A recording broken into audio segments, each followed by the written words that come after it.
Good afternoon, everybody.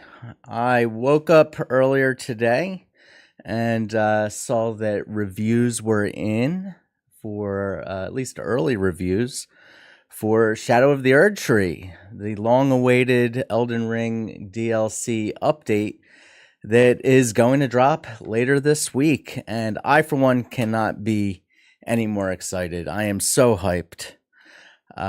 I can't wait to dive into these reviews today. I thought it might be fun to watch, I don't know, maybe 4 or 5 of them to see what the overall consensus is. I'm sure FromSoft will not disappoint.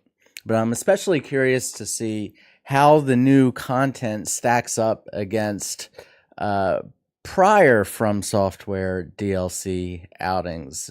In my opinion, FromSoft's DLC is among the best content they've ever created. Like, I think specifically in terms of the Old Hunters from Bloodborne. Such an incredible DLC, so memorable. So, you know, we'll have to see how things stack up with Shadow of the Erdtree. Before we do that, I just want to thank you for tuning in. It does mean the world to me. I am a new creator. If you would please do all the YouTube things, sub, click the like button, maybe click that bell notification so that when I do post, you'll be notified of that. I do have a personal goal that I'd like to reach. I'd like to hit 1,000 subscribers by November. November is my birthday. I have a birthday in early November. I'm a Scorpio. This is up the side, Scorpio patch, and I'm hoping to reach that lofty goal, at least in my opinion, by November. Also, as a little tease, later today, if you do subscribe or click that bell notification, I am going to have a fun little Bloodborne related unboxing. It's not the game, it's something else, something kind of cool. I haven't opened it up yet, so I'm going to save that for later. Be on the lookout for that. In terms of coverage, you can expect plenty of Elden Ring coverage over the next several weeks. I am prepping what is probably about my 4th or 5th character right now for the DLC. Currently, I have somewhere in the neighborhood of 300 to 400 hours in Elden Ring in terms of the base game. All the characters that I have existing are all, some flavor of New Game Plus or New Game Plus Plus. I have many different builds, but I'd kind of like to go into this DLC on a fresh file, not in like in a New Game Plus scenario where it's just going to make the content that much harder. Certainly with my other save files, once I've completed it once, I might dive in with some of my other builds and see how things go. But be on the lookout for that as well. So once again, thank you so much for supporting my content. It really does mean the world. And with that underway, and without further ado, we're going to dive into the video. We're going to be watching 3 or 4 of these. I believe the first one is Rurikon. Rory is one of my favorite creators. So we'll see what he has to say. Shields up, Ironbreakers, and welcome to Shadow of the Erdtree. Before we begin, I'd like to thank all of you who watch my content. Without you guys, I would never be given these opportunities, so thank you very much for the support. Naturally, I'd also like to thank Bandai Namco for providing me with an early access to the DLC so I could work on this coverage. Now, for the purpose of... I would love to have had early access to the DLC. I can only imagine what Rory's been cooking up over the last, few days. I think he's disappeared for a little while, and we'll see what happens. Of this review, I will be using some gameplay footage of Shadow of the Erdtree, but I will purposefully avoid ruining your personal journey of discovery by sticking to earlier areas and not showcasing any boss fights or even iconic weapons. However, I understand some of you will want to go in completely blind, so feel free to minimize this window and just listen to the review. It is also important to mention that this is a review in progress. Now, the reason behind this is because I haven't really finished the DLC. I fought a lot of the major bosses, but I've been utterly obsessed with revisiting older areas and trying to find new hidden paths, secrets, and quests. I can only imagine how many hours of content FromSoft has in store for us. I am personally hoping for at least 30 hours on a first playthrough, but we'll see. One of the questions that instantly arose around the time the DLC pre-orders went live was that of the price. After all, 40 bones for a DLC is a significant sum of money, but the reality is that this is much more of an old school expansion rather than what the industry considers DLC nowadays. In fact, honestly, for my opinion, it's $40 is a drop in the pan. It's nothing in terms of as far as value for content coming from FromSoft. They never ever disappoint. If they're charging us $40 for DLC, they're one of the few developers that I place the highest level of trust in. I really do. I don't believe they are going to disappoint in the slightest. I would say this might be the single biggest DLC From Software has ever made. Now, I know my memory is not the best, but even looking back at my old playlists of Dark Souls 2 and 3, this DLC is bigger than the 3 Dark Souls 2 DLCs put together. It is also bigger than both Ashes of Ariandel and Ringed City combined, and it is... Whoa. Now, it's been a long time since I've played the Dark Souls 2 DLCs. I have completed Dark Souls 1, 2, 3 in their entirety. I have the Platinum Trophy. I have all the trophies for the DLCs. And you're going back when I played the DLCs for Dark Souls 2.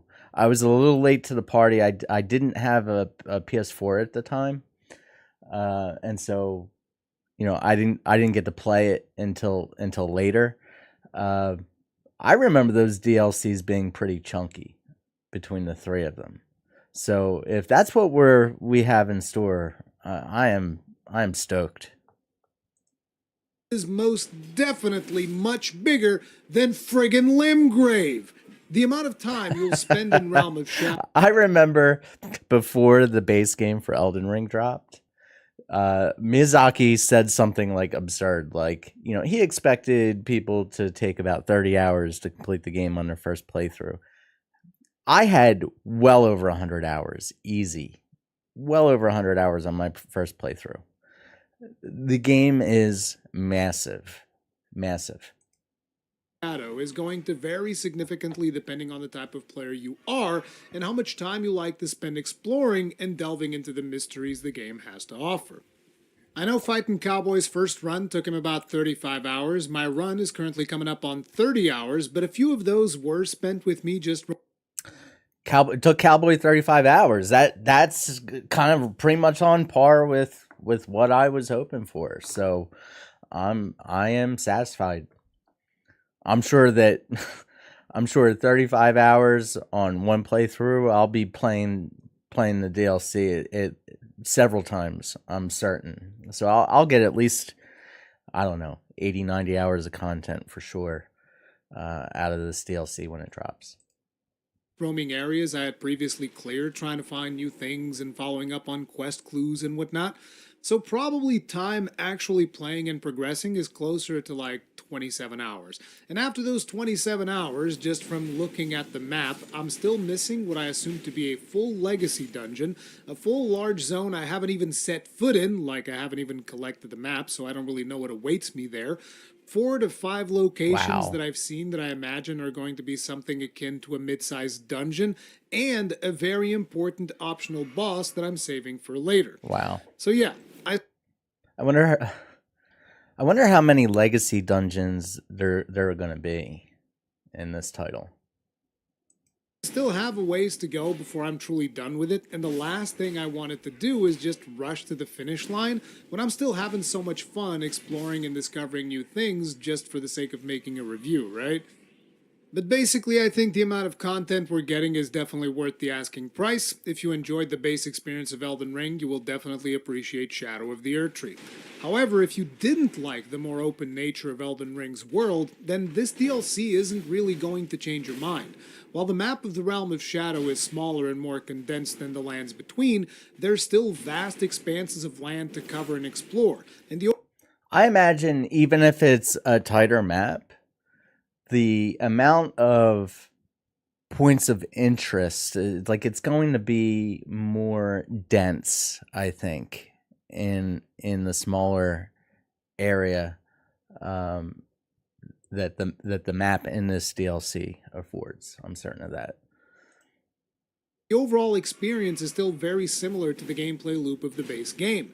Big open world sections to explore with legacy dungeons and mid-sized dungeons providing that more traditional Souls experience.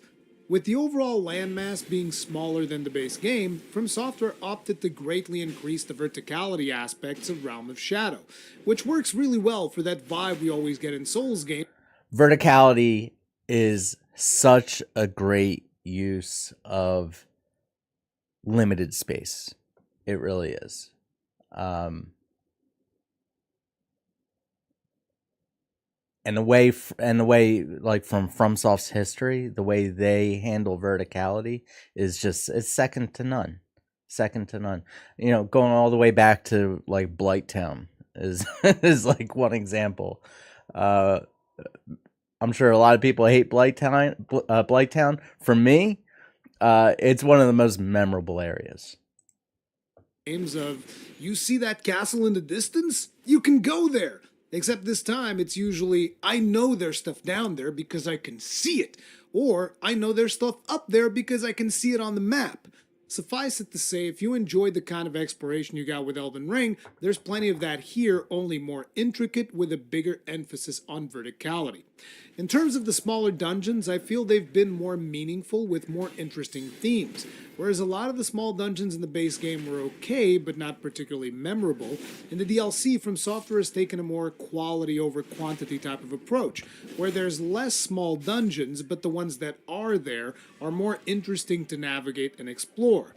For instance, without getting into spoilers, I distinctly remember the 2 ruined forges I visited, which are a new type of small dungeon that doesn't even feature a boss. Your objective is to actually find special weapons and upgrade materials, and the dungeon Nice. ends, in air quotes, when you find the main weapon associated with that ruined forge. And while we're on the topic of Definitely excited for new dungeon types. weapons, there's a Now, my understanding is, from what we know, anyhow, there'll be 8 new weapon types. Let me know in the comments which one you plan on trying out first. What build are you going to be going into the DLC with? For me, I'm going to target. There are 2 weapons that I am most interested in right now. The first one are the new weapon class light great swords, like the Milady weapon that we saw showcased about a week or 2 ago when a bunch of creators got to play like 3 hours of the game. The weapon stance on that thing is insane. I can't wait to try it.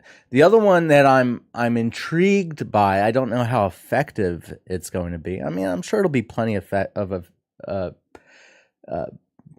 there'll be plenty of effectiveness, but in terms of how it actually does relative to the content is the perfume bottles. I'm very curious about the perfume bottles, knowing so far that evidently they don't use FP. and they're not a consumable item. I could be wrong about the FP portion of that, but my understanding is they are not a consumable. It's like a spell, almost like an instant, where it does like this spread elemental damage. And I wonder, what will that be scaled off of? I'm very curious about that. I'm actually kind of hoping some of these reviews will talk more about how some of these weapons scales so that I can prepare accordingly when I dive into the DLC. A lot of new equipment. I've been exchanging information with Cowboy, who's already finished the DLC, and so far he's found over 80 new items across weapons, spell tools, shields, bows, more than 30 talismans, and over 30 armor sets. Now, the cool That's thing. crazy. Aren't there like more than, I don't know the exact number, but there has to be at least north of 300 weapons, like unique, not weapon types, but 300 unique weapons in the base game alone. So if we're looking at an additional, anywhere from 80 to 100 more, that's insane. Thing about all this gear is that several items actually enable new playstyles that you'll want to tailor whole new builds around, like the Smith script weapons, which consist of thrown weapons like the daggers we got to see in one of the trailers, or the martial arts, which, by the way, is actually a ton of fun and very much viable. Now, I could say more, and I have seen a lot more. Oh my god, you guys wouldn't believe all the things I've seen. But I want to save as much as possible for you guys to enjoy and discover in your own playthroughs. Thank you, Rory. So we've established in terms of quantity, there's a lot of content in Shadow of the Erdtree, but what about the quality? How does it actually feel to traverse the realm of Shadow? And personally, it's been just like that first moment where you first open up the door and you're faced with Limgrave. Yes. You never forget. Two of my favorite moments in Elden Ring are the initial step out moment when you come out of the initial tutorial area. You open a big door and you see Limgrave spread out before you. You see Stormvale on the cliff out in the distance, and then the second one, and it's my favorite skybox in the entire game, is when you exit Stormvale from the rear, and you walk out onto the cliff, overlooking Liurnia of the Lakes, and just the color palette when you look over the lake, the golds and the purples, and you see castles and structures out in the distance. You look at it, it's like a heavy metal album cover. Like some of these skyboxes, some of like with the art direction is just insane. It looks like a painting. I love it. From Software has managed to recapture that magical feeling of adventure you get when you first set foot in Limgrave. In fact, it's compounded upon, because with Limgrave your field of vision was limited by how far you could see. Whereas this time around, you'll be able to see even more if you just peek the edges of the map. You're going to be able to observe faraway lands you can't even fathom which path will take you there. This is probably why there's still a huge landmass in my map that I haven't been able to find my way into. Now, changing topics into questing, I feel that From Software has gotten better at organically guiding the player through its multiple quests, because I definitely have interacted and progressed quests more seamlessly in this blind run than I ever did in my Quests were so easy to jack up in the base game. Like on a blind playthrough, I don't know how people managed to complete a lot of the base game quests. They were so easy to break. The Flame of Frenzy questline in particular is so easy to screw up, so easy to miss in terms of like finding the Shabriri grapes for the NPC that needs them in order to progress the quests. It's it's nice to know that more thought and consideration has been put into guiding the player through the quest lines as they appear in the game. first run of the game. Now, naturally, there's also a certain degree of experience from having a better understanding of quest triggers in Elden Ring. But even so, it feels like characters are better at informing you of what their plans are, which makes it more intuitive to follow up on their quests. Furthermore, NPCs are placed in better locations, at least in my opinion, or maybe I was just lucky with the order in which I've been completing events throughout the world. My cats have invaded the room, ladies and gentlemen. They may hop up on the desk. Just fair warning. But one good example would be, you know how in the base game you have the quest of Selen and Jaren? I completely missed out on that quest on my first couple of runs because it involves some backtracking and it's not particularly intuitive. Whereas this time around I completed at least part of a somewhat similar quest line, and it felt much more intuitive as I came across the different elements of that quest organically with a lot less backtracking. Now, naturally, when it comes to questing, your mileage is going to vary, but for someone like me who always misses quests on a first run, this felt much more refined and rewarding. Nice. And speaking of rewarding, despite the common misconceptions about the brutal difficulty of From Software games, everyone that knows anything about these games is aware of the fact that one of the most important aspects of their design is the elation that comes from overcoming adversity. I've always said this. They're tough, but they are fair. And in terms of, I'm going to be honest, in terms of From Software games, and their Souls-likes in particular, because I haven't actually gotten to Fires of Rubicon, but in terms of, Demon Souls, Dark Souls, Sekiro, Bloodborne, Elden Ring, I've beaten them all. I have all the platinum trophies. I play on PlayStation. Yeah, I know. I play on PlayStation. I don't have a high-end PC or anything like that. But the only FromSoft title that I haven't been able to fully master is Sekiro. I don't have the rhythm for it. I'm actually all the way through the game. I just can't beat the very final boss, like the very, very, very, very final boss of the game. And so that's my white whale. I'll get to it eventually. So let's tackle that subject. Is it challenging? And I guess we should start this by mentioning my experiences based exclusively on my personal save, where I entered the DLC in normal game, not New Game Plus, as I had recently made a brand new character on stream just to go through the DLC. This character was sitting at level 150 with a maxed out weapon. So I entered the DLC with a bit of a self-imposed challenge of not using spirit ashes to keep things a little more spicy. And so far the challenge levels have been pretty much what I would have wanted. Playing it this way has ensured that there's been enough friction to keep me humble, but not enough friction to completely overwhelm me. Again, keep in mind... Now, as far as spirit ashes go, on my first playthrough, I want to try all the content. So I will be using spirit ashes. I will be using the summons because I want to experience the content. And after I've experienced the content initially, then I'll go in and I'll play it without spirit ashes, without summons, because I'll be more familiar with the content. But I want to check out all the new summons. I'm curious to see if any of the new summons actually dethrone the mimic tier. Hopefully it can dethrone Tish and Black Knife Tish and the mimic tier as the most popular of the summons from the base game.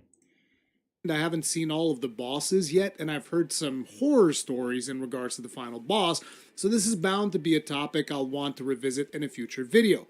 Also, my decision to play this way shouldn't influence your own experience. If you want to use spirit ashes, you should, and as a matter of fact, I still might use them before I finish the DLC.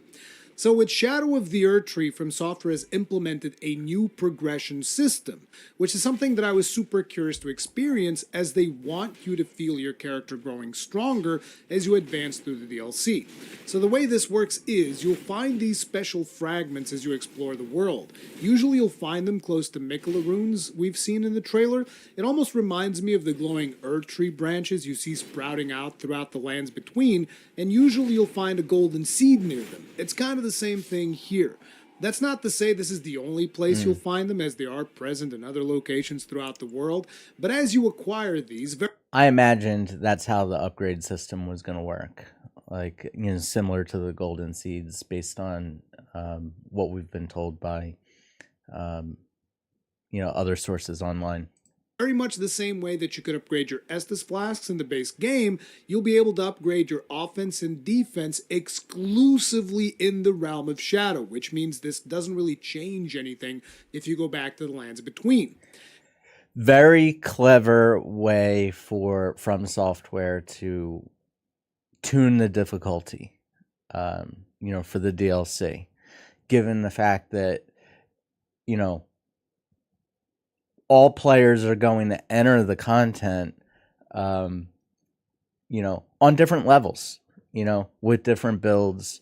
Some players may be level 100, some players may be level 200. Like, who knows? There's also a spirit version of this resource you'll run into, which is going to upgrade both your spirit ashes and torrent. With From Software introducing an upgrade system to specifically further upgrade your spirit ashes, it should definitely tell you that this is very much an intended mechanic they expect players to use in boss fights and encounters throughout the Realm of Shadow. One thing I'm curious about in terms of lore is, we know we're going to get a lot of lore dumps for Mikola, but what about Torrent? With Torrent being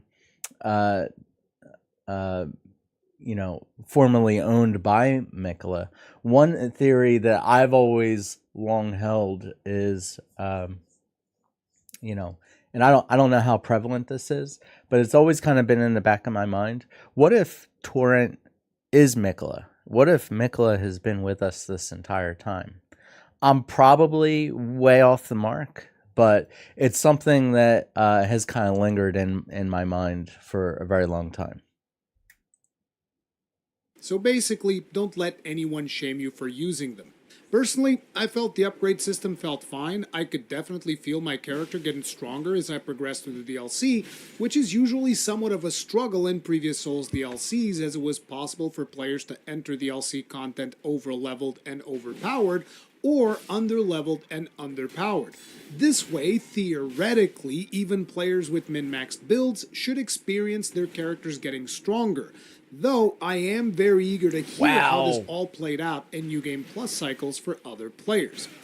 So basically, I've been collecting these bad boys like they're going out of stock, but even then, there were definitely still a couple of bosses that bent me over a barrel and never even bothered to wine and dine me first.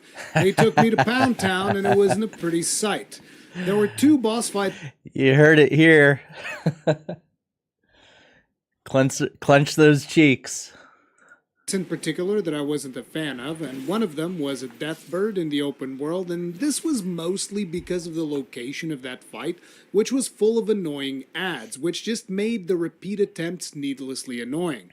Now, the other one was a boss where I felt like the way in which From Software intends that fight to be played out doesn't really work because of the boss's toolkit. So basically, I just brute forced him by repeatedly slamming my face against him and ignoring most mechanics in favor of overwhelming damage. Which still... sometimes that works. Took a decent amount of effort. However, in the end, I did end up leveling past level 150, and this was simply because I wanted to use a really cool weapon I found that needed more stats for proper usage, which would have required me to nerf my survivability or damage. And also, I kind of got tired of always stressing out about friggin' 4.5 million runes in the ground ahead of every boss fight. It's like you die at the boss, and then it's like, oh, there's just 4.5 million runes in the ground right there. And just my OCD brain would never be able to, get away from that. I was just like, but bro, the rune. Wondering from a PvP perspective, like given what Rory is saying right here, will this, alter the meta? Like in terms of like, I mean, it's been a really long time since I've participated in any kind of like PvP combat in Elden Ring, but wasn't the preferred meta like right around level 150 or so, and so people were kind of like stopping at 150, and kind of tailoring their build around that 150 level stat constraint. I'm wondering, like with the new content and some of the new build possibilities, will the Elden Ring community kind of come together and decide whether a new meta level is appropriate? Are there. You got to go in and you got to pick them up before you start fighting the boss. And in the meantime, you guys remember the comment we talked about, Pound Town? Yeah, that's what the bosses were doing while I was trying to just get my runes back, But anyway, gameplay-wise, there isn't really much I can add without getting neck-deep into specifics that I consider to be somewhat spoilery, as I find discovering new playstyles and mechanics to be a fun part of the experience. So the overall sentiment is, I like the flow of the DLC even better than the flow of the base game. And this is potentially my favorite piece of From Software DLC to date. But I'm known to suffer from recency. It's hard to beat the old hunters, but I'm here for it. If it can beat out the old hunters, then can't wait. Bias, so we'll see how this holds up in a few months, but for now it feels super fresh and fun, and it is much more than I would have expected, both in terms of quality and quantity. Now next up, I'd like to go over some of the visuals in the DLC, because it definitely feels like the artists wanted to flex their newfound mastery over the engine used during the development of Elden Ring. You see, the lands between are in a permanent state of basking in the light of the Erdtree. This affects the overall feel of the game, the day-night cycle, the vibe of each zone, so on and so forth. Now, the location of the DLC is called the Realm of Shadow, and their version of the Erdtree isn't really emitting any light. So as expected, the DLC is somewhat darker, particularly during nighttime. Yep. And I really wanted to shout out the art department for nailing the unique aesthetic for this place that manages to feel darker while still providing vibrant colors and sources of light in different locations, as well as an increased sense of contrast all around. In a lot of ways, it almost feels like the art style of a different game, but I really appreciate what they've done here. I've been more than impressed on several occasions throughout my playthrough. Beyond just the tonal shift in the art style, I somehow feel the world in the Realm of Shadow is also more detailed overall. This could be a consequence of the art team simply having a smaller footprint to work on, which allowed them more time to polish things up. Well, they've had a long time to develop this too. I mean, it's been, what, more than 2 years at this point, so, I would imagine they've had plenty of time to really just like fine tune everything. Most of the game, this also didn't really seem to have any cost to performance, with a small exception in one zone where things got a little framey, but other than that, it was smooth sailing all the time, playing 4K 60 on my 6900 XT. In terms of sound, there really isn't much to say. Everything sounds good, voice acting is solid, and the soundtrack remains consistent. If you liked it in the base game, you're going to absolutely love it here. The Shadow of the Erdtree expansion just serves to reinforce the desire I've expressed during the release week of Elden Ring, which is, I hope this game makes From Software filthy rich, yes. Okay? I want them to have all the money in the world, yes. Okay? So that they can keep producing games of this caliber, yes. which are essentially quality games that prioritize the player experience over everything else.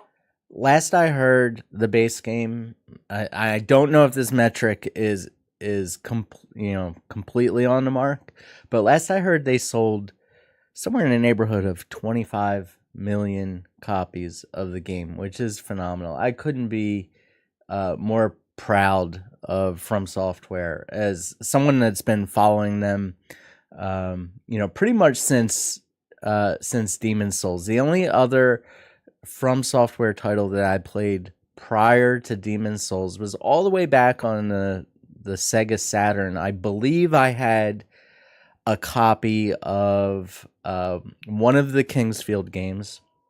I couldn't tell you from my recollection which Kingsfield it was, but it was a first person, Kingsfield title that I had way back when. I don't remember being particularly wowed by the game, but I had it.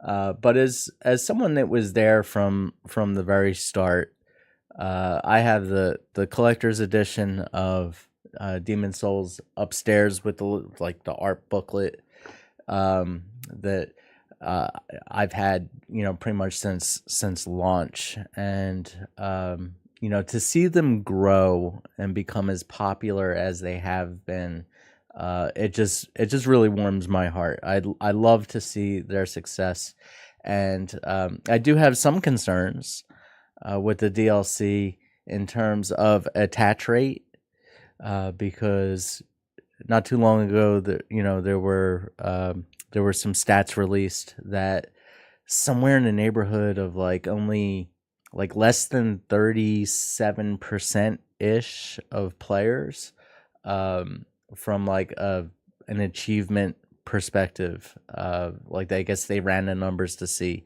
how many players that played the game are actually ready for the DLC in terms of the prerequisite requirements, and less than 30% or 37%, somewhere in that neighborhood of players have met those requirements. So I want this DLC to sell like gangbusters. I want it to actually crush. So we'll see. Else, they are fairly priced, they don't compromise the developer's vision, and they don't nickel and dime you with microtransactions. Yes. So let's break this down real quick. Pros. The gameplay is still awesome. There's at least over 30 hours of brand new content. Personally, I think it's much more than that if you dig deep into the content, because there's a lot of stuff that's going to be hidden away in nooks and crannies throughout the game's world. You fisted that ogre. There's also tons of new gear that unlocks brand new playstyles. There's more crazy Elden Ring lore. There's a brand new progression system for the DLC area that makes it so that you do feel stronger as you progress through the DLC. There are new dungeons and bosses and just lots of stuff for you to go and do. Cons. Replaying this is time consuming because you need to go back to kill Radahn and Moog in the base game every single time, which still takes a considerable time investment. Two of the bosses annoyed me a little, I guess. Guys, bit of advice: if you're preparing for a character for the DLC or you have one already prepared, upload a copy of that save file to the cloud. If that's the character that you intend to use and potentially respec, assuming you don't have multiple characters ready to go for the DLC, have a file that is put in the cloud or saved somewhere off to the side to where you could reload it later and experience the DLC as many times as you'd like without all that initial churn in order to get in there. And I got stuck in geometry a couple of times, which probably by the time you guys play the game is going to be solved, because a lot of this stuff has been reported back to From Software. So, in my opinion, this is an absolute no-brainer. If you like Elden Ring, this is the easiest recommendation of my life. But anyway, I'm done with this review. I'm going to be real with you guys. I just want to get back to playing the game because I just found a brand spanking new weapon. I've upgraded that sucker to max level, and I've been having an absolute blast blowing crap up. It's a ton of fun. I can't wait for you guys to see it. Also, I'm sorry that this review is scripted. Usually I do most of my stuff unscripted, but I haven't really been getting much sleep on account of pretty much recording every single day up until 2 in the morning. So if I hadn't scripted it, it was just going to be a huge incoherent ramble. So I hope you guys enjoyed it. If you did, make sure to hit that like button, subscribe, bell notification icon, all of that jazz. I'll have more to say once I finish it, and naturally I'll be inviting Cowboy for a cons cast. Whenever that happens, Nice. we might even have a mystery guest. So hopefully you guys will look forward to that. But for now, that's going to be it. I'll see you guys in the next one. Stay strong, stay safe, peace out. In an early interview, I have about 4 of these queued up. Miyazaki said that the landmass for the DLC would be roughly the same size as Limgrave, if not a little bit bigger. But after fully getting through the DLC, all I can say is that we have been misled, because this DLC is absolutely massive. What is happening, y'all? Cowboy here, and welcome to my review of Shadow of the Erdtree. Cowboy, also a creator I've been following for years, pretty much since the Dark Souls 2 days. Awesome creator. His opinion is definitely one that I was very curious about. Now, we're going to be keeping spoilers to a minimum in this video, just to give you an idea of the scope of the world. Pretty much everything you see is somewhere we can go.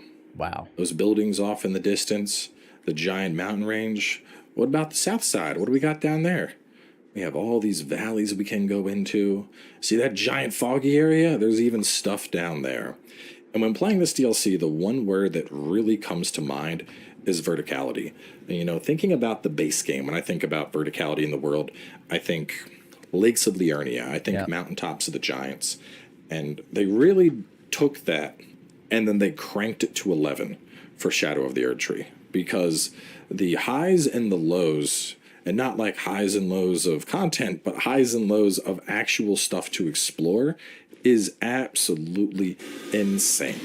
They just never miss. From Software never ever misses. It's like anymore, you know, I've been so disappointed by so many modern game developers these days. Like developers that I used to have in super high esteem. Like, for example, I love Square Enix, but not the same way that I loved Squaresoft when, you know, from back in the day. Like, they're just not the same company as they used to be. They still make, don't get me wrong, they still make phenomenal content, but it's hit or miss. From Software never ever misses. They're one of the few developers that I have zero reservations about pre-ordering their content. And like, you know, you could make an argument today that pre-ordering content just isn't worth it. We're in the digital age. It isn't like it used to be, where there'd be like a limited number for like a big title, a limited number of physical copies that would arrive at like your local GameStop on any given day, and you line up outside the store at midnight. Those days are done. I haven't had, you know, some of you out there may still have physical games. I have not had actually purchased a physical game since at least 2018, maybe a year prior, 2017, 2018. It's been a long time. So like when it comes to pre-orders, you know, it doesn't make a whole lot of sense. And a lot of the incentive these days are like digital incentives. They give you some like art book that you know, you may not even ever open. It's like a digital art book. It isn't like it used to be where they'd give you something cool, something physical that you could have and put on a shelf, or you know, it actually has some kind of tangible value on down the line. Like similar to the Demon Souls art book that I mentioned earlier that came with the collector's edition. I think Atlas put that out, and the whole package is amazing. You just don't see that anymore. But like with From Software, I have zero reservations. I always know that their content is just gonna be amazing. It's, you know, more developers need to take notes from the From Software playbook. They really do. Now, real fast, right up front, just to talk about any potential spoilers. We have obviously a new weapon. We have a shield on. We have new armor, and we have one new spell. That is going to be the limit of spoilers for this video. I can appreciate just to that. give an idea when I'm talking about verticality, like You know, there's areas down there we can go, but then areas we can go even lower, and then areas we can go even lower, and then areas we can go even lower, and then there's areas that can go even higher, and it's just ridiculous. There's so much we can explore here in terms of the verticality of the world and running and looking around, that it's in some cases just mind-boggling to think that they just took it and they cranked it up this high. So to talk about I will be streaming my initial playthrough of Shadow of the Erdtree when it drops, but streaming a game like this is very difficult for me because of the way I play games. I will meander a lot. The way I'll play a game like this is I'll hug all the, like, I want to find everything, right? And so when everywhere you look, there's something to see and do. You know, I'm going to be doing a lot of wandering and a lot of it just isn't like a focused playthrough. So I'm hoping, like, despite the way I happen to play games like this, that it'll at least be interesting to watch. About that verticality and how that equates into the size of the game. In terms of a singular playthrough, my Let's Play clocked in right around 35 hours. Since then, I've been exploring and still finding new stuff. I mean, I just found a smithing stone back there. But in terms of... I mean, 35 hours, guys, that's a whole game. 35 hours. That's a whole new game. Maybe not a whole new game relative to Elden Ring's base game, but you know, in many respects, 35 hours in terms of modern gaming that isn't like overlong and bloated. I'm looking at you, Assassin's Creed. You know, 35 hours is a full-on experience. You're paying $40 for over 30 hours of content if you do everything. That's well worth it. Of total playtime, I think most people are going to clock in around the 40-hour mark, which for a DLC I think is pretty freaking substantial. That's Awesome. longer than a lot of AAA games these days. Yes. So you're definitely going to get your money's worth in terms of the price to content ratio. And one of the things that I like so much about this is it does feel familiar, but at the same time it feels very fresh. And an example I like to think of is New Game Plus. You know, I think there's something that's very satisfying about playing through a Souls-like, whether it be one of the older ones or Elden Ring, when you have a build that's done. You know, you have your cool weapons, you have your cool spells, and you're like, all right, I'm the badass now. Let's see what the game has to offer. And yeah, I'm the boss. it's still fun to do, but I think there's something that's lost when you're playing through on New Game Plus, only because, you know, it's New Game Plus. You already know the bosses, you already know the locales, and there's something that I think is lost because that sense of exploration and learning the patterns and that challenge is already gone, you know, instead. That enemy right there, that was one of the dungeon bosses. Just running out in the world as a regular enemy, similar to like the Scions in the base game. You are more focused on, or how fast can I just beat this using this particular build. And so getting a chance to go through the DLC and experience new content with that build is a very different experience that I personally found to be one of the most enjoyable I have ever had in a FromSoft game. Now, I think a big part of that has been my build. This character is quite high level. I'm at 359. As you can see, I have the caps to use pretty much any and all weapons. And it just resulted in such an insanely fun experience. I mean, every time I found a new weapon, I was equipping it and trying it on out. So I was getting a chance to experience everything the DLC had to offer, you know. I really hope they are very generous with the upgrade materials, because I do want to try out so many of the new weapons. If I was if I was playing like a fire type build and came up against a boss that was using lots of fire, I was just switching it up and turning my build into something else to tackle the boss. But being able to take a holistic approach like that to the combat and just experience quite literally everything in my first playthrough, it was just an absolute delight. There's no other way to describe it. I don't think I've had this much fun with a FromSoft game in a long time. And then when you consider the type of content that we're getting to experience, I absolutely think this is something that takes Elden Ring from the fantastic game at our. There's the mimic tier. I'm kind of hoping that they show a few of the spirit ashes, because I want to see how they perform.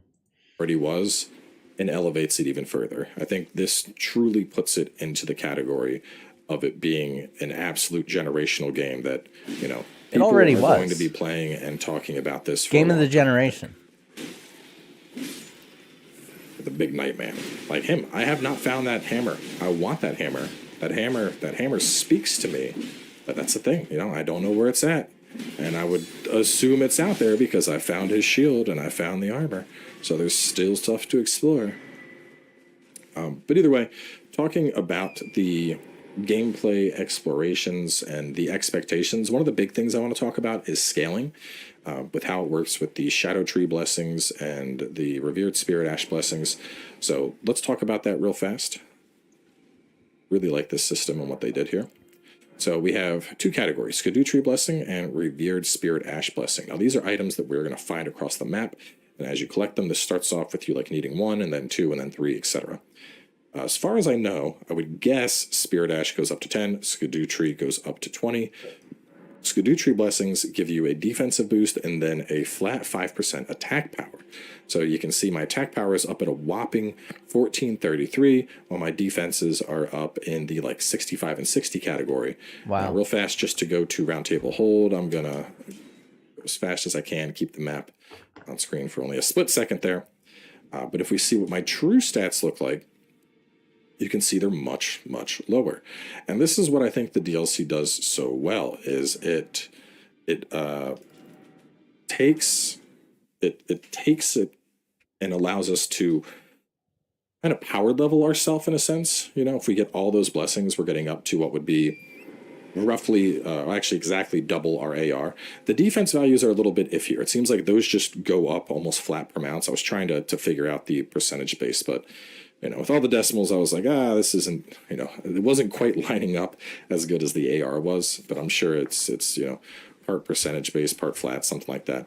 Either way, but the point being that it's a really nice system in the sense that it allows us to have this power fantasy even more so in the DLC, where, like, I did 1400 AR, that's huge, big number, make brain happy.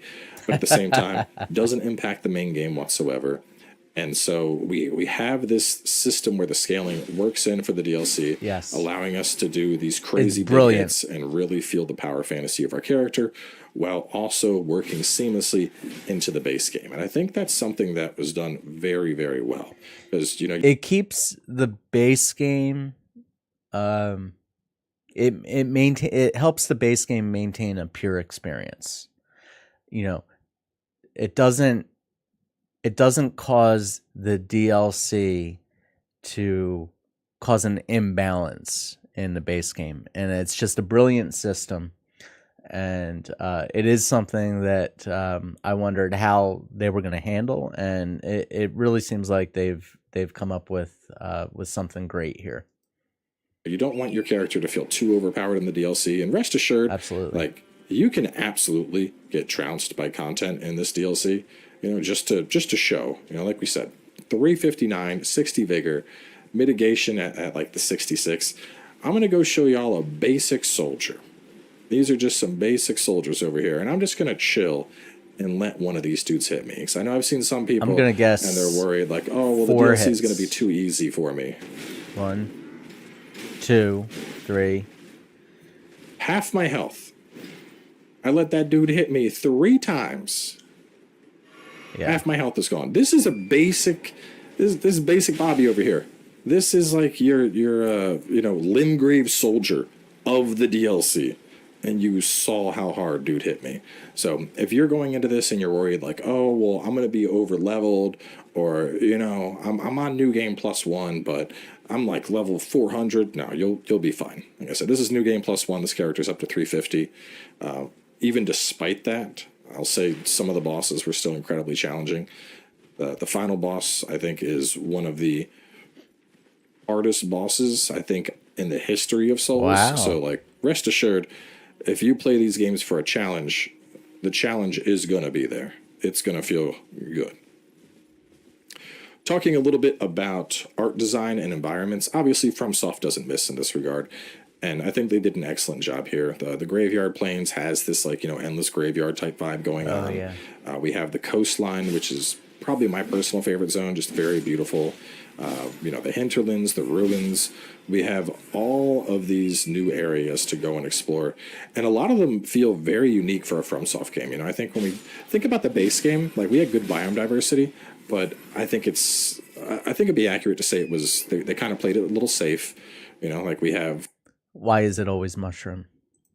We have Limgrave, which is kind of like your basic area. And then we have Altus, which is the fall area. And we have the snowy area and the volcanic area. And Caelid with the rotty area. But some of the biomes here are just very, very fresh. In particular, the Cerulean Coast. It's just this sprawling coastline with these blue flowers all over the place. Very, very beautiful zone. And, that also applies to some of the other zones that we're going to explore later. So I think they did a really good job of, just kind of updating the biomes a little bit so it wasn't as cookie cutter as we had in the first game. I mean, they had great diversity there, but it's even different here, I feel like we always see the standard trips of plains, fall, forest, lava, ice. And the new biomes don't just fall into those buckets, which is something that I really liked. In terms of thoughts on the environments, I will say there was one that I wasn't really a fan of. There's a chunk that was involved in a side quest that's just kind of barren. Is it a poison swamp? And it did bring back thoughts of the lava area. I'm trying to remember what it's called, but the lava area in Dark Souls 1 where you're like, I guess that's it. So there was one area like that threw me off, but the rest of it was so good that, it's hard to really knock it down when one area doesn't meet my expectations when the others are so phenomenal. In terms of sound design, it's what you would expect from Software. Yeah. The weapon sounds crisp. The boss music is always top notch. Always. The NPC voice acting is really good, and really no complaints from sound design at all. I think they did a great job. FromSoft did what FromSoft does. I'm really hoping we get some special and memorable NPCs in this. In terms of performance, for the most part, I think performance was pretty good. Obviously, I still have a little bit of pop-in, and I have that weird PC hang.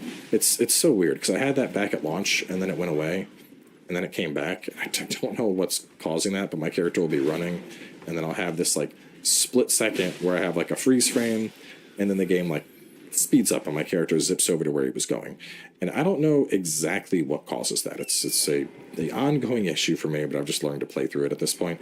But in terms of general performance, I'd say things are good. For the most part, I was sitting steady at 60, which is what I would expect from my rig. But, if you have decent performance in Elden Ring, you're going to have decent performance here. I don't think the DLC really does anything that's going to, really ramp up or hurt your performance, whatever the case would be. Talking about story a little bit, obviously we're not going into story specifics, but with following the footsteps of Miquella and interacting with all the NPCs, one of the things I found really nice about that was the story was detailed in a way where I think we almost had it just a little more upfront. And I guess the best way to describe this is, lore has always been very obscure in Elden Ring and in the Souls game in general. I don't think that's a secret to anybody. I imagine we'll have way more questions than answers when it comes to lore in the DLC. I know many of us were hoping for some closure on a lot of the loose lore threads from the base game, but I imagine we'll be speculating for years to come. But what's really nice here is because we are following the footsteps of Miquella and going along with all these NPCs who are also following them, we're frequently interacting with them. And as we complete their stories, we're getting more information that ties into the story of Miquella and his relationships with the other characters. And since the story is focused around Miquella, it definitely felt a lot more, I guess, consumable. Because, we have this central character that we're learning about, and that we're getting lore about, and everyone is talking about him in particular. So there's not like tons of different story beats where you're getting lost and trying to piece together 8 different puzzles at the same time. Everything relates to Mikola in some capacity. And I think it definitely made the story of the DLC more digestible. There's still lots of things that I'm still curious about and things that are more obscure, but from an overarching perspective, I think it made it easier to consume. A big part of me hopes that Mikola will be a you know, like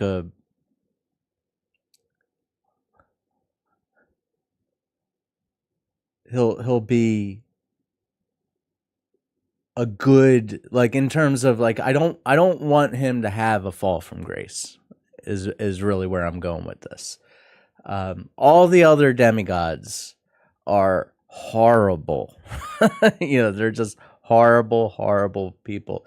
And I really want Mikola to be someone who, as much as he seems to be loved and revered, I'm kind of hoping that he doesn't take like a Griffith path from Berserk. Like I'm hoping he isn't a boss. I'm hoping that that he is one of those demigods that, like, ends up being, one of the good ones. As somebody that, in true fashion typically just gets absolutely lost when it comes to From Software stories. I mean, he's just brawling out here in the world. But honestly, final thoughts here. I mean, the best way to describe the DLC, it's like you had a summer fling, It's like you met that person and y'all hit it off and you had fantastic chemistry and you were ready to spend the rest of your life with that person. But then the summer came to an end and you went separate ways, and that was that. But all of a sudden that person has come back into your life and you immediately hit it back off and everything's just going phenomenal. And that's what it feels like going into this DLC. It has the familiarity of Elden Ring, but at the same time, it's fresh, it's new, it just feels good. It feels right. And I'm just super excited for it. I've already had a blast playing it. I'm already working through the walkthrough prep. And honestly, I think that any big concerns people would have had about the DLC, like the challenge is still there. The way this could do Tree Blessings work, I think, was done absolutely wonderfully. It still has the sense of mystery and exploration and finding hidden loot and all that stuff that you would expect from a FromSoft piece of content. And honestly, I think they just knocked it out of the park here. The fashion is on point, by the way. I love what he has going on here. This is, if we when we're talking about Elden Ring from now on, if it's Elden Ring and Shadow of the Erdtree together, I think together it puts them at probably the pinnacle of FromSoft's catalog. Yeah, absolutely. So the magnum opus, for sure. That is going to wrap things up for me. Obviously, I'll have the Let's Play and the walkthrough starting soon, along with a couple of starter guides. But yeah, I mean, y'all are in for an absolute delight. It's honestly just phenomenal. Thanks to Bandai Namco for the early review code, and thanks to my Patreon supporters for making videos like this possible, as well as exclusive videos you can only get over there for as little as $1 a month. Thanks, and now on with the show. It's been a long time since I've had the opportunity to review a new Souls-adjacent game prior to its release. Outside of the remake of Demon's Souls, a game I already more or less knew inside and out, the last go-around was Dark Souls 3, over 8 years ago now. Jeez, oh. In those early days of the channel, my angle on that game was that Souls titles are horrible to have to review, with their high difficulty and obfuscatory approach to objective design, leading to moments of true desperation when you get stuck. Couldn't and disagree the more. realization of just how alone you are renders that looming embargo deadline all the more ominous. With the upcoming Shadow of the Erdtree, however, the metric has shifted ever so slightly for me. When it comes to this expansion to 2022's Elden Ring being dropped onto a new map this unbelievably huge and told to just go nuts, there's a purity to that experience that will cease to exist as soon Ghost Flame Dragon. as the DL. Ooh, I wonder if there'll be new dragon incantations in the game. I would imagine there would have to be. There's new spells for the other schools. Wow, awesome. Right now, I'm running sort of like a heavy faith based character for my DLC prep. So uh, I'm hoping maybe we'll see some cool faith based options. DLC goes live and the content mill goes into full swing, ready and waiting to solve any minor inconvenience you as a player may have. Those inconveniences, those struggles that in many ways give these games their meaning. Indeed, my time with Shadow of the Erdtree has felt downright special in a way that few games can match in this day and age. A truly gargantuan, labyrinthine, and occasionally unwieldy beast, and for the week or so that reviewers have had to play it, an isolation chamber of sorts in which everything is left for you to figure out yourself. In short, Shadow of the Erdtree is terrible to review because not only did I have several of those moments where I'd think, how in the hell am I going to get through all of this in time for embargo, as evidenced by the fact that I've decided that any footage you see here is limited to those early areas featured in the preview, I also want to try and maintain as much of that pure experience, that glorious mystique for you, the viewer, as possible. It's an endeavour that should begin with me encouraging caution on your part when looking through reviews for this thing. Outside of the final boss, there are basically zero restrictions on what reviewers can show you, and trust me, even as someone who isn't too bothered about spoilers generally, most of Erdtree's greatest moments are things you'll want to discover for yourself. See, the majority of my struggle with Erdtree... It's definitely something that, like, when I put together this playlist, I was deliberately seeking out reviews that were spoiler free. I don't mind seeing some early dungeons, some of the main field, but in terms of like legacy dungeon content and things like that, and some of the larger bosses, I definitely want to be surprised. I want to be taken by surprise. Wasn't to do with the difficulty of the bosses necessarily. Difficulty in Elden Ring has always been at the mercy of so many build variables that such a term doesn't hold much meaning without context. That said, while certain enemies definitely had their moments, and outside of the final encounter that might be one of the most intense across the entire game... It's all very subjective, from a difficulty standpoint. It's one of the reasons why I find Sekiro to be, for me, the most difficult of the Souls titles, because these games are tough, but they are fair. And what I mean by that is if a certain play style isn't working in terms of progress, there's another play style that you can fall back on.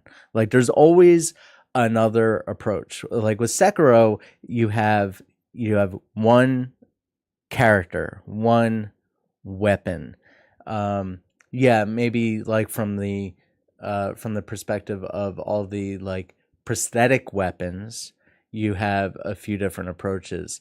There's really a rhythm, like a cadence involved with fighting a lot of those bosses. It's all about actually being able to, like a rhythm game, time the parries. In these games, I've never been a parry guy. I've always just been like a dodge roll or a block type character. I've never been able to successfully master the parry systems, and so I had a very difficult time with Sekiro. It remains sort of my white whale, so to speak, to where, like, I hope to get there someday. I do intend to one day get the platinum trophy, but I do have my my difficulties with being able to like master Sekiro in particular.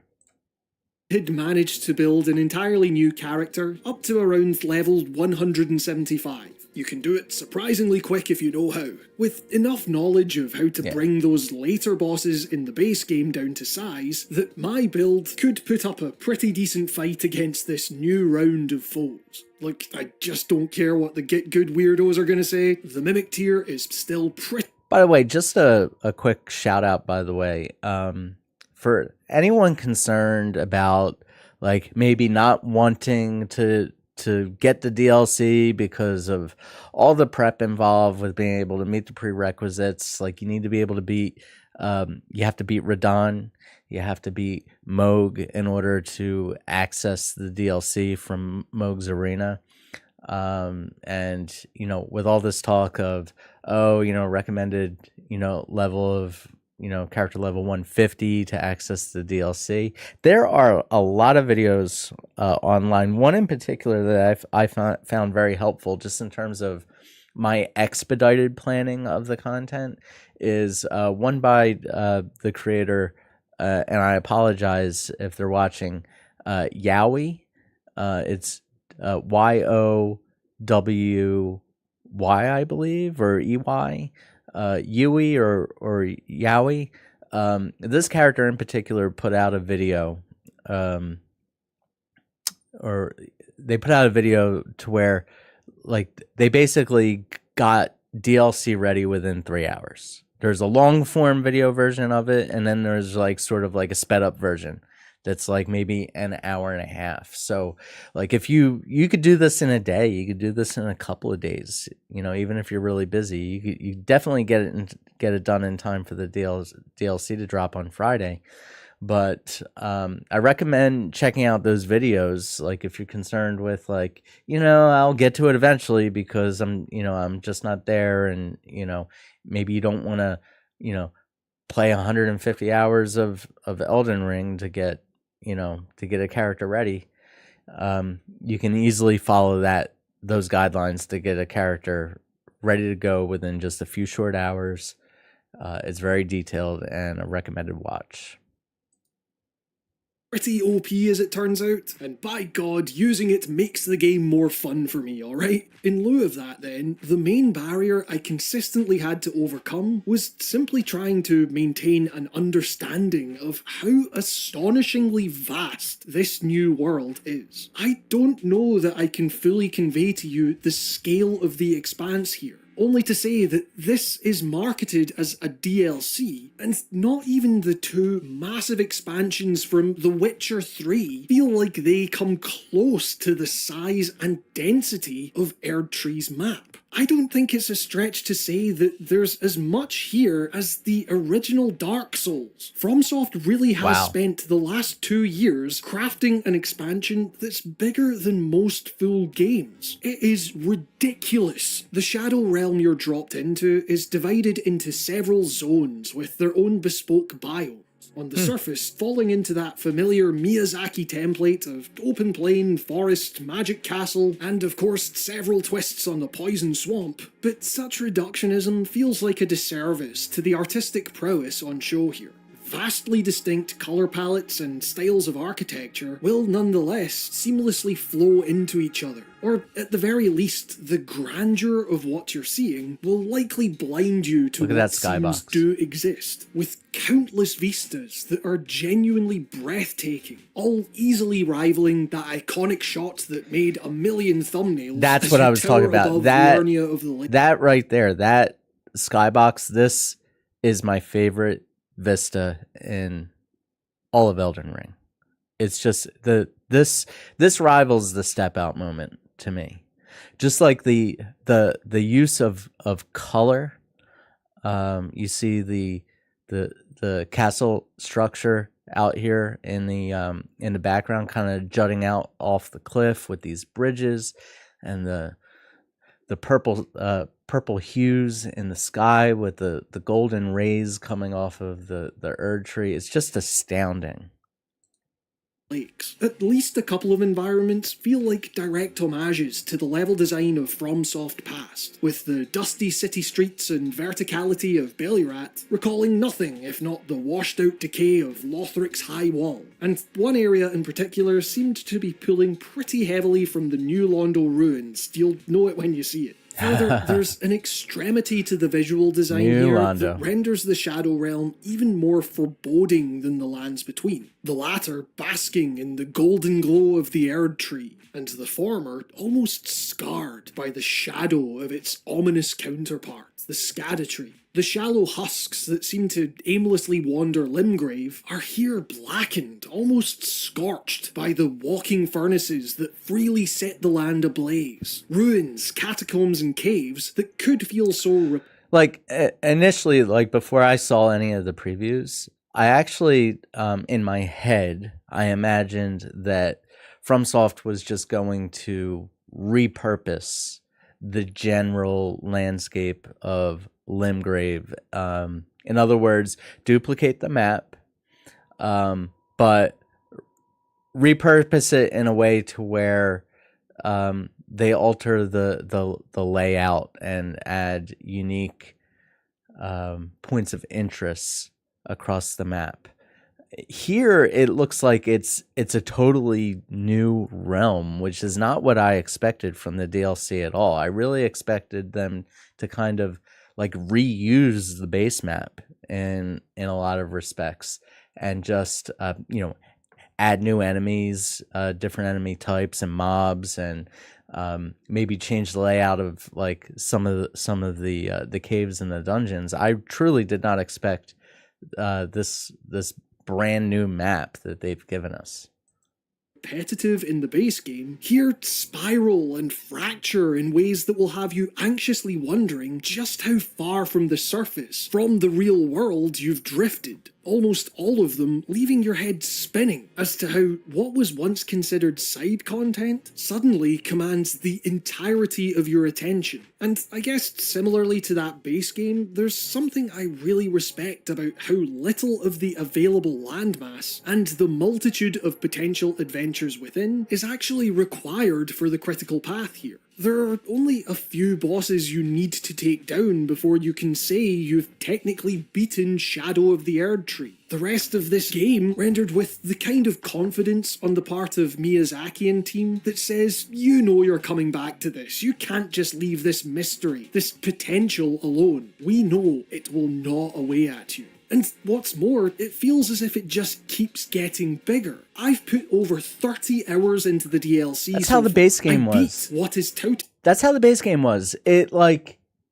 never, ever, I mean, obviously it ended at some point, but just when you thought you were like at the end, they kept throwing new zones at you. They just like content kept coming. It was like another map, another map, another map.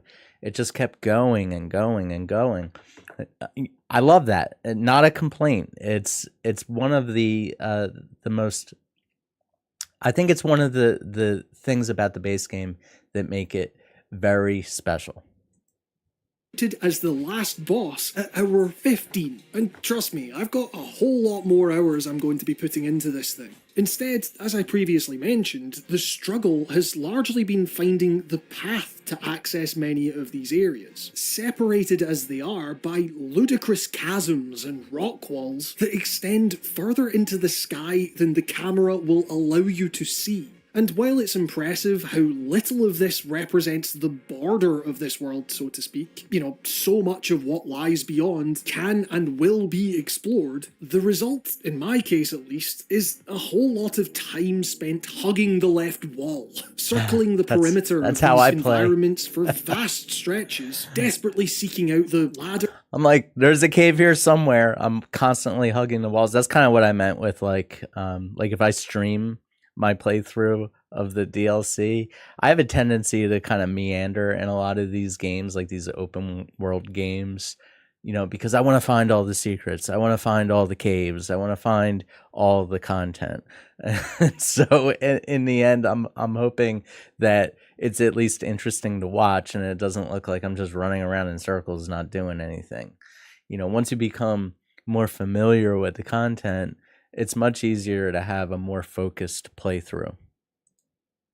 Or cave or hole in the rock face that will allow you to ascend the huge distance to your target. And in instances like this, the map, for example, is functionally useless, when so much of the challenge associated with traversal is to do with ascension and descension. A map that fails to sufficiently account for topography, it's a feature that can feel as vestigial as, say, the new means of upgrading stats in the form of blessings found throughout the world, and as far as my playthrough is concerned, having almost zero noticeable impact. I'm curious about the sort of veil that comes down off of the Skadu tree, I believe it's pronounced in the new DLC. It's sort of like the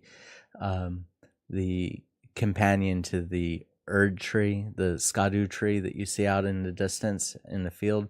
You see almost like these veils that come out off the top. I'm curious about those. On the outcome of encounters. But this is the thing. In the same way that stumbling across those blessings made me feel like I had found something important, something that made me stronger despite the lack of evidence to that effect, the map might not have been the most accurate way for me to get around the world, but I sure as hell wanted to uncover the whole thing regardless. Rather than telling me explicitly where to go, its seemingly constant outward expansion serves as a challenge in itself. Just try and come out here if you're tough enough. For me, Elden Ring's charm has always laid in its exploration, with progress made meaningful by the challenges overcome to get there. While combat largely felt pretty breezy this time around, thanks purely to my build, and again, you may have a totally different experience. I had way more trouble with the preview builds than I did reviewing it, and while the countless bloodstains I've presumably left at cliffs. Nice to see so many new enemy types too. I mean, some of them are certainly reskins, like you see some of the, like the rank and file soldiers out in the field. But like that scorpion enemy, I don't believe that was in the base game, and some of the more like the bigger humanoid type enemies, mini bosses and such. It's nice to see, some new enemy types for sure, rather than just a lot of repurposed content. Sides throughout the world are testament to how frustrating the trial and error associated with navigating this world can feel at times. I cannot tell you the sheer frequency with which I would finally stumble upon that one tiny ledge I hadn't noticed before, and suddenly the whole world felt like it opened up to me, quite literally in some cases. And it more often than not doesn't even lead me to where I originally intended to go, and I'll find myself in a whole other area. The map expanding beyond where I even thought possible, in the exact same way that highlighted just how gargantuan that base game was. And it sounds wild to be talking like this about DLC, but the ways in which areas will split off from each other almost fractally, and the detail afforded to almost every single environment in this world, is quite often dizzying. And I love that I have spent so much time in this expansion, and there's still so much of it for... By the way, guys, if you're just tuning in, or if you're catching the VOD after it posts to YouTube, please go ahead and click that like button for me.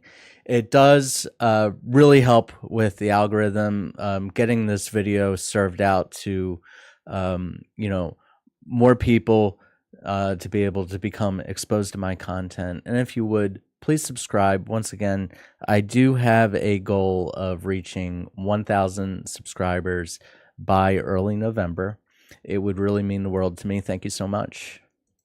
For me to discover. I've appreciated the fact that I couldn't just look up a guide and have the answer readily delivered to me. More so than racing to see all of the content so I can give you a detailed step-by-step of what you can find in the game and how useful it all is or whatever. It's I just so think big. The more effective means of reviewing this game is to tell you that Shadow of the Erdtree is beautiful because I haven't uncovered everything. It feels too expansive, too grand to fully grasp in that time. It is abstruse, occasionally frustratingly so, because it wants you to feel like a mere speck being thrown into a larger cosmos.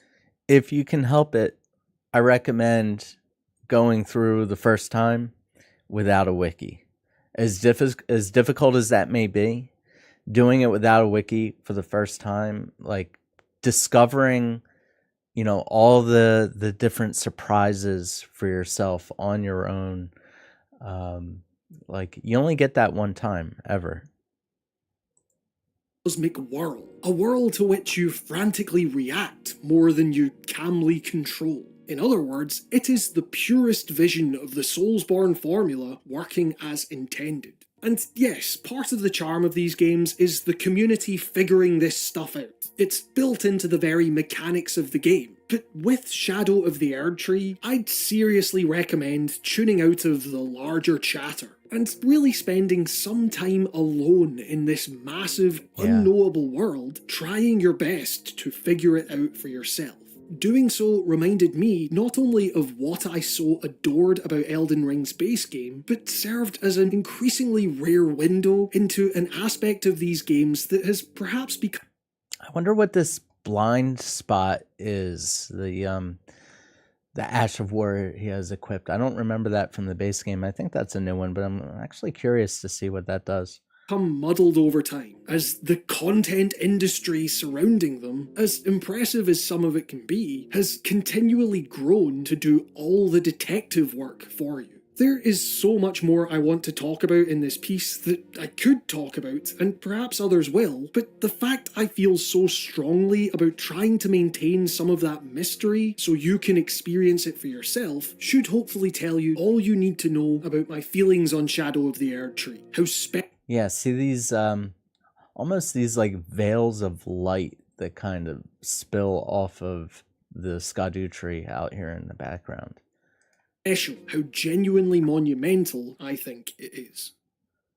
Thank you all so much for watching. Be sure to like, subscribe, all that daft YouTube stuff. It really helps the channel and it means the world. A massive thanks as well to my patrons who you can see on screen and are all getting access to exclusive, fully produced I believe videos I've selected at least your continued support one more is what allows me to keep going with review. The work I do on this channel, and I Might be seriously cannot express Skill how Up, I grateful believe. I am for that. You are all the best. Special thanks go to Mark B. Writing, Artyom Vitsyuk, Michael Tritt, Alex O'Sullivan, Rickety Cricket, Cameron Siniseros, Don McLean, Urban Cheese, Charles J. Liu, Alistair Dunn, Vitautis Catharsis, Dolly Bowman, Young Condor, David Karstens, Tom Webster, Danis Sikauskis, Jordan Midler, Christopher Faherty, Nicholas Villeneuve, Yogesh Oh, we'll Deshpande, fast forward Joel this a Zone. little bit.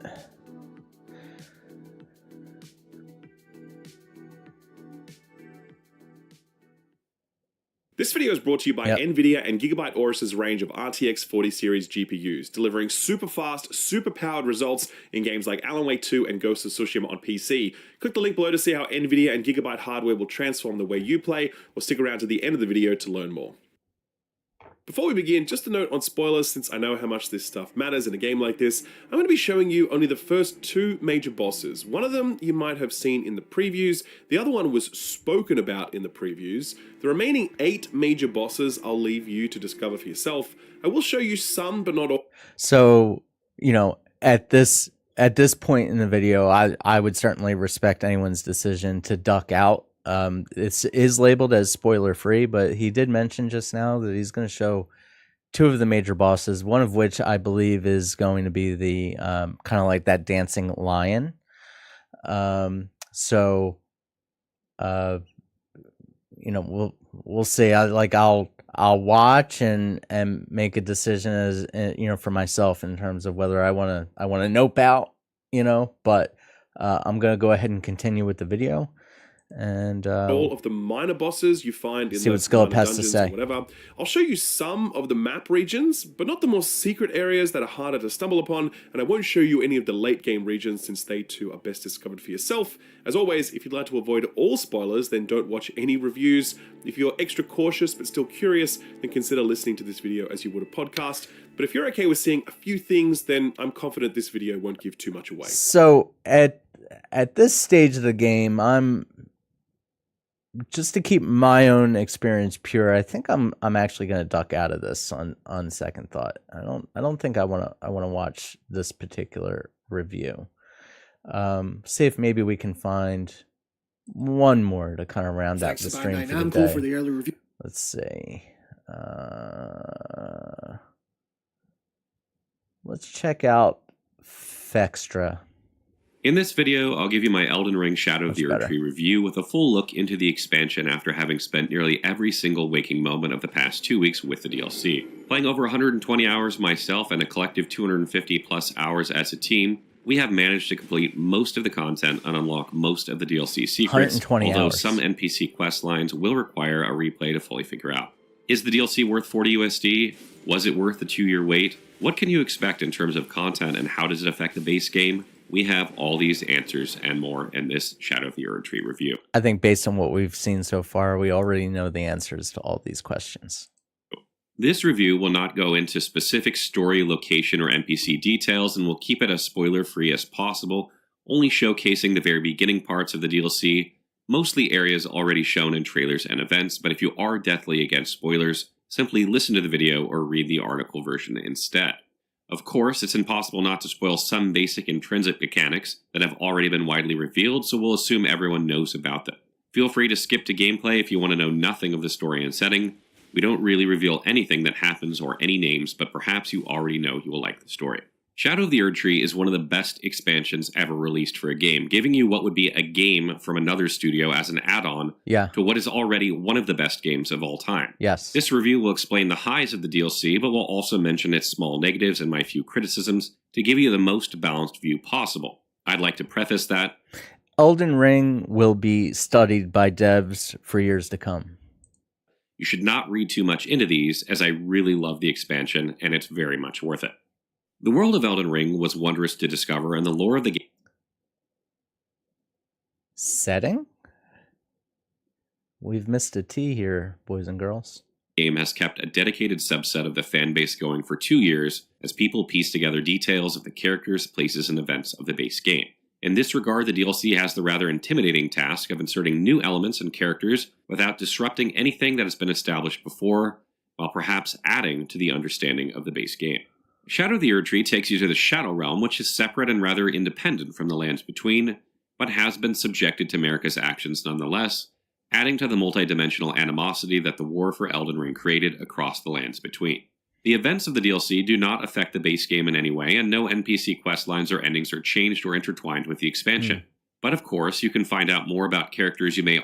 I was kind of hoping for some unique dialogue to be impacted from the base game.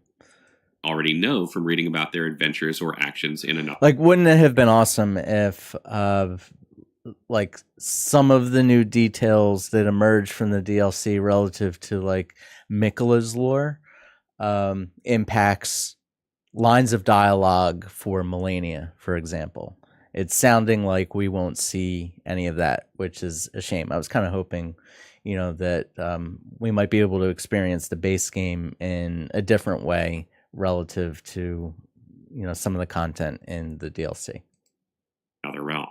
I arrived at the Lands of Shadow after 2 years of producing a lot of lore shorts, over 100 now, and you can find them on our YouTube channel if you're interested. I was not prepared for the groundbreaking revelations of the DLC, and I was genuinely shocked by some of the details that I pieced together that really changed how I looked at one of my favorite characters. Moments like that where things tie together but still surprise you are rare in any form of storytelling, but it does make me appreciate the work behind the game's story. It is said that George R.R. Martin had written the events of the Lands of Shadow during his initial world-building project, so this is From Software now revealing to us parts that have been kept from our eyes for 2 years, and I feel like it was quite well done. I wonder how much of George R.R. Martin's original work actually made it into the game. We'll see. I was also pleasantly surprised to find NPCs to be more talkative and less cryptic, often leaving notes and pointed references of their objectives or destinations, which many will appreciate to not break quest lines and get satisfaction from seeing things through. I did, however, feel that efforts to make those more straightforward took away some of the mystique or sense of discovery of the DLC, but since this is one of the main complaints about all NPCs in Souls games in general, I think most people will be pleased with the change. Overall, the DLC main story and its NPCs are tightly woven together and deliver a very interesting perspective, and I expect another 100 lore shorts are in my future. Shadow of the Erdtree gameplay follows the base game, but has a somewhat different tempo to what feels like the natural progression you've experienced before in Elden Ring. The most prominent new mechanic, one that was heavily publicized via interviews and previews, is the addition of the Erdtree fragments and revered Ashes of War, two types of items that can be found to use to provide blessings for your character that increases your damage done and decreases damage taken when in the realm of Shadow. This mechanic was added as a way to balance the DLC to the player and provide new progression for characters that have maxed out weapons, optimized armor, amazing talismans, and high levels. This is a quite smart approach to the power creep issue, as it also... It really is brilliant. I'll say it again. How thoughtful they were in terms of preparing the DLC for players of all different skill levels, all different player levels. Prevents the DLC from becoming the source of the most powerful items in the game and ruining everything that came before in the original title. I did find, though, that these fragments replaced the traditional character progression that I really enjoyed from the base game. I completed the DLC with an admittedly very powerful 150 build without ever leveling up once, and the only change I made was to slot an upgraded form of an Ash of War I already had. I picked up lots of new equipment, and it opened up so many new build possibilities, but the way to get stronger wasn't to make a new build or upgrade my weapon, it was to get more fragments. It's a small but insignificant issue, as I felt like it was a bit on rails getting more power from a consumable permabuff rather than thinking about how to optimize my build. This by no means makes it a bad mechanic, and I think it's a fantastic approach to ensure balancing, and the reason that... I imagine at some point, like as soon as you emerge into this open field, it'll be a good idea to just gallop around on the horse and see if you can find any of those fragments out in the initial field, because, you know, it's I would imagine that it's going to make at least like tuning your character to the difficulty of the early stages of the DLC. It'll make things go smoother. They have been able to add so many new weapons and equipment, which ultimately will have a deep impact on everyone who can replay the whole game with the DLC items. Additionally, everyone will be pleased to hear that the DLC features tough and interesting mobs and bosses, and since fragments are now the great equalizer, combat performance comes down to your base build and skill. This means you'll have to have a decent setup that works for the area, but after that, you'll have to use mechanics wisely to approach exploration and fights. Ooh, if you need help, wow, we have look how hard DLC builds boss ready for hits you like at a launch, truck. and you can begin now by exploring our extensive library of builds with our new build selection tool. Exploration has to be one of the most appealing aspects of Elden Ring, and the Shadow of the Erdtree map delivers a new level of interconnectivity and verticality that is truly and genuinely impressive. I also found the new Legacy dungeons to be really well done, and their scale and design is without a doubt some of the best From Software have ever made. It will be by far everyone's favorite part of the DLC, merging what we all love from Dark Souls into what we've come to love from Elden Ring. Yeah. I truly cannot emphasize enough how good these dungeons are and how much I enjoyed it. Can you imagine in a future project From Software release something on the scale of Elden Ring with the flavor of Bloodborne? Like a true Lovecraftian horror experience with the vastness of Elden Ring. A man can dream, right? Exploring their secrets. As with the base game, there's a decent amount of recycling, and you'll notice base game enemies and mini-bosses going about, as well as some copy-pasted landmarks or building pieces. It did not deter my enjoyment, as the whole is more than the sum of its parts, but I felt it was something that I should mention since so many base game enemies and bosses can be found in the DLC. Shadow of the Erdtree will demand your attention and ingenuity to navigate its landscape and find ways to reach new destinations. When compared to the base game, the level intricacy of the map is completely on a different scale. I completely disregarded the review guide and played 100% blind, and it gave me a great sense of achievement to slowly figure out how to do everything and unlock every corner of the map, find hidden walls, resolve NPC quest lines, and reveal new locations. And I'll be doing it without a wiki, at least for my first time through. You know, once I've experienced everything myself the first time, then I might check out the wiki, because I want to be able to experience all of the content and interact with legendary characters thought lost to time. Unfortunately, I also found a lot of very empty landmass with truly nothing there, which was severely disappointing after having been spoiled with so much content in earlier zones and the base game. In some ways, it really felt like Shadow of the Erdtree was not truly ready to launch, as the second half of the map did not feel as fleshed out or as full content-wise as the first half, even though it was still light years beyond what other developers typically deliver. Regardless of the I wonder if that's what Cowboy was referring to, where like, you'll know it when you see it. There's a portion of the DLC that feels undercooked in terms of detail or the environment. At least that's how I interpreted what he was saying. Still, I imagine that it's not going to disappoint. The overall scale and intricacy of the map and dungeons, as well as the many extra locations, provided more than enough content to fill a whole separate game. So let's delve into that. You can expect to find many new marked locations in addition to 3 extremely good legacy dungeons and several smaller but well-designed caves, catacombs, and jails with rewarding content. But most notably, you can expect some really challenging boss encounters. I mean, like 3 legacy dungeons. I was kind of hoping for more than that, but even when you think about it, 3 legacy dungeons, as huge as they are, that's like half of what were in the base game, I believe. The last boss of the DLC is no doubt the hardest From Software boss I have ever done, and it makes Orphan of Kos and Millennia look laughably easy. Game expansions should be judged by more than their new level. Orphan of Kos I found to be very difficult. I didn't find Millennia to be too difficult, to be perfectly honest, at least on the builds that I had. That is not a flex.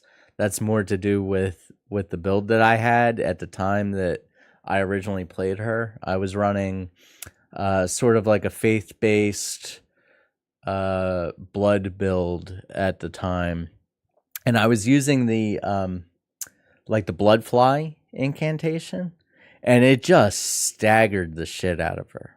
Like she didn't have a chance, and I didn't.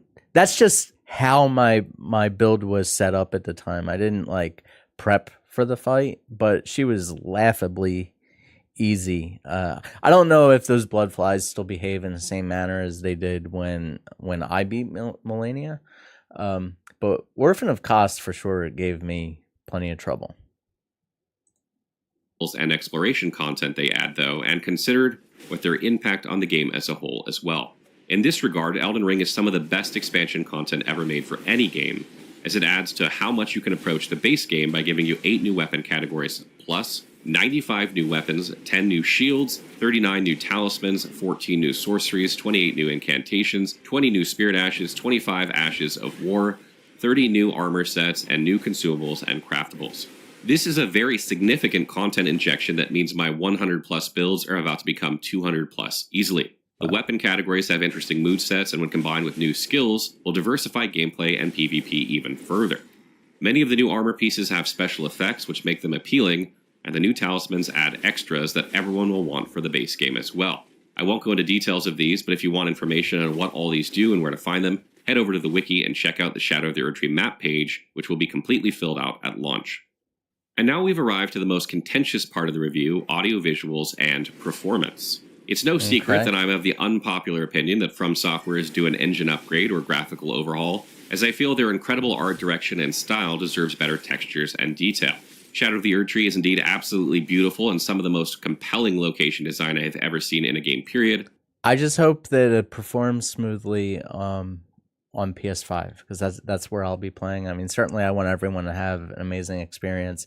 I know that the base game had some challenges at launch, and I imagine it's probably improved by a wide margin by this stage of the game. It's been a couple years on since launch, but hopefully when the game drops on all platforms, it's very smooth. And I still wish the textures and distance rendering were better. The world, enemy, and character designs are outstanding, the vista's fascinating, and the movesets dazzling. The performance stutters. It's not as bad as the 14 FPS that I had pre-patched on the base game, but rather grabs and freezes and then fast forwards that make... He's referring to the PC build, by the way. You feel like you're... The console build of Elden Ring really didn't have any issues that I can ever recall. Playing in an MMO with rubber banding. Vextier and I all played on 3 different computers in 3 different locations, and we all experienced this issue repeatedly and often at the worst times during difficult boss fights. This was not game-breaking, it didn't ruin the experience, and I'll take it any day over the performance issues I had pre-launch with the base game, or the performance issues that plague many other games, but I must mention it as I want to be absolutely honest that while I love the game and I'm a fan of the studio, performance needs a patch quickly. Besides this and some pop in, the game's general performance is good, and I'm sure these small issues will be quickly resolved, and most people will focus on admiring the fantastic locations and armor designs, and marveling at the fascinating boss movesets and effects that From has come up with. I mean, this review is so far of the, this is the fourth one that we've watched today. So far, this is the only one that's even been a tiny bit critical of the game. Audio is always very well done with excellent voice acting that matches the story and setting, and I was particularly fond of Mesmer's lines that were delivered flawlessly. I should note that in contrast to that, the overall music score for the DLC seemed to be a little below the base game. The idle and zone music is soothing or eerie as always, but I didn't find myself as addicted to it or the boss tunes as I was with the original launch. It's still well above industry standard, as all of the DLC is, though. How big is Shadow of the Erdtree? Much like the base game, it's massive. The expansion adds an extra game as a DLC, as we outlined with the content list above. But it goes beyond this, as one must consider that all the extra content is now also available to interact and affect the base game. I can't Value for the money is second to none on these games. stress this enough. Every single build will find something interesting to add, and those progressing through the game will find new ways to play and enjoy thanks to this DLC. This ramps up the replayability of the base game even further, meaning your last 2 years of playing and enjoying exploration and boss fights with different setups can now be enhanced further and will surely provide as much gameplay as you got with the base game originally. Multiplayer is also a factor. The DLC allows for more seamless co-op exploration, a highly requested feature that we could not test as the servers were not working, but we are very much looking forward to. It has been 9 years since my Bloodborne review asked whether the Old Hunters was worth 20 USD. Back then, I said it categorically was one of the best expansions ever and very worthy of the price. Amazing how time flies. Well, From Software has once more outdone themselves and provided an enormous DLC that is very much worth its price tag. It's also worth playing it now and getting to enjoy the communal discovery and the rush of exploration and online activity that comes with a launch. I absolutely recommend that you get this as soon as possible and get to experience this amazing adventure. Final thoughts. Shadow of the Erdtree is a masterpiece expansion for a fantastic game, catering to veterans with incredible bosses and to newcomers with clearly explained mechanics and systems. It has something for everyone and will delight the entire player base with its secrets and twists. I have minor complaints about the landmass design and performance, but both are easily overlooked when taken into the whole of what is offered. The lore hunters will feast on the bounty of information, reveals, and unexpected twists and turns. The build makers will find hundreds of new insane combinations. Jolly cooperators will rejoice at their extended sessions, while PvPers get to discover entire new ways to fight and defend themselves. The challengers will go crazy for the new bosses, and of course the explorers and casual adventurers will find the new massive and convoluted landscape the most worthy of adversaries. Shadow of the Erdtree is what gaming should be all about, and it should probably win Game of the Year in its own right, as anyone who doesn't play From Software games would be easily fooled into thinking it's an entire It's sure to win awards. game It has on its to. own.